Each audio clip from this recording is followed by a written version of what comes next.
Bogus कागदपत्र करून फसवणूक केल्याप्रकरणी खासगी फायनान्स कंपनीच्या कर्मचाऱ्यांवर गुन्हा दाखल करण्याच्या मागणीसाठी राष्ट्रवादीच्या पदाधिकाऱ्यांचं कुटुंबासह आमरण उपोषण. सांगलीमध्ये राष्ट्रवादी अजित पवार गटाच्या अल्पसंख्याक आघाडी जिल्हा अध्यक्षांनी सहकुटुंब जिल्हाधिकारी कार्यालयासमोर बेमुदत आमरण उपोषण सुरू केलं आहे.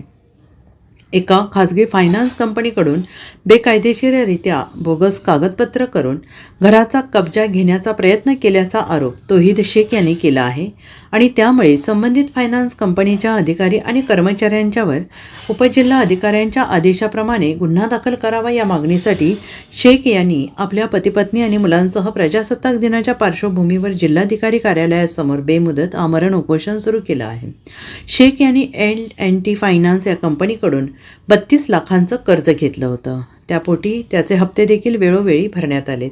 मात्र कंपनीकडून कर्जाच्या पोटी बेकायदेशीरित्या बोगस नोटरी आणि कागदपत्रे तयार करून घरावर कब्जा करण्याचा प्रयत्न करण्यात आला. या प्रकरणी न्यायालयामध्ये धाव घेतली असता स्थगिती मिळालेली आहे. त्याचबरोबर या बोगस कागद प्रकरणी जिल्हाधिकाऱ्यांकडे तक्रार केली असता उपजिल्हाधिकाऱ्यांनी याची शहानिशा करून सर्व प्रकार बेकायदेशीर असल्याचा टप्पा ठेवत अधिकारी आणि कर्मचाऱ्यांवर गुन्हा दाखल करण्याचे आदेश विश्रामबाग पोलीस ठाण्याला दिले आहेत. मात्र पोलिसांकडून कंपनीचे अधिकारी आणि कर्मचाऱ्यांवर गुन्हे दाखल करण्यास टाळाटाळ करत असल्याचा आरोप करत शेख यांनी आम्हाला उपोषण सुरू केलं आहे.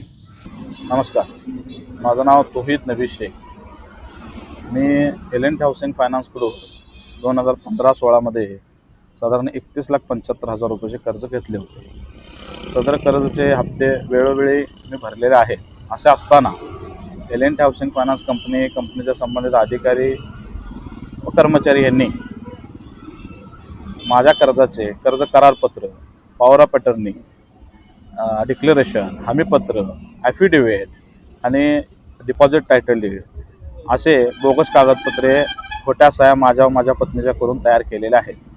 तसेच हस्ते स्टॅम्प्स घेऊन माझ्या व माझ्या पत्नीच्या बोगस सह्या करून त्या ॲडव्होकेट अरुण पाटील कोल्हापूर यांच्याकडं आमच्या परस्पर नोटरी केलेल्या आहेत. त्याच्यामध्ये बोगस ट्रान्सलेटर, बोगस साक्षीदार व इतर मजकूर नमूद केलेला आहे.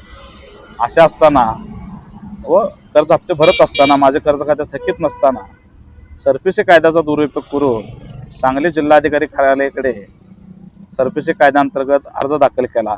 ॲफिडेविटसह खोटे बोगस कागदपत्र दाखल केले आणि माझं कर्ज थकीत नसताना माझे कर्ज थकीत नसताना माझे घर बळकावण्यासाठी त्यांनी कलेक्टरांच्याकडनं फसवणूक करून आदेश प्राप्त करून घेतले.